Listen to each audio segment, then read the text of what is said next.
আসসালামু আলাইকুম। দুবাইতে বা আরব আমিরাতের মধ্যে যারা ক্যান্সেল ভিসায় আছেন, তারা যদি বাইক রাইডারের ভিসা এবং লাইসেন্স করতে চান, যোগাযোগ করবেন। কোনো টাকা অগ্রিম দিতে হবে না, আগে 1 টাকাও দিতে হবে না। ভিসা এবং লাইসেন্সের টাকা তো কোম্পানি আপনার কাছ থেকে ধীরে ধীরে নিব, বেতন থেকে কেটে নিবে। আর ভিসার টাকা আগে দিতে হবে না, যেদিন ভিসা পাইবেন, ভিসা হাতে পাইয়া তারপর আপনি টাকা দিবেন, ঠিক আছে?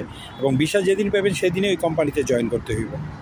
যদি এমন কোনো মন মানসিকতা থাকে যে হ্যাঁ আপনি ফুড ডেলিভারি বা ডেলিভারি মোটরসাইকেল, এবং ফার্স্ট আপনার শুরুটা হইব বাইসাইকেল দিয়ে ডেলিভারি দিতে হইব। তারপর লাইসেন্স যেদিন, মোটরসাইকেলের লাইসেন্স যেদিন পেয়ে যাবেন হাতে, সেদিন আপনি বাইকে ডেলিভারি করবেন।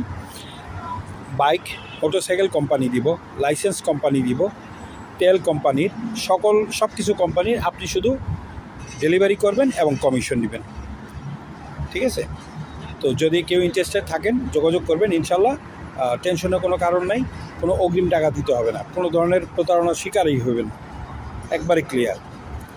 আর যদি ক্লিনারের কাজ কেউ করতে চান, ক্লিনারও সেম একই।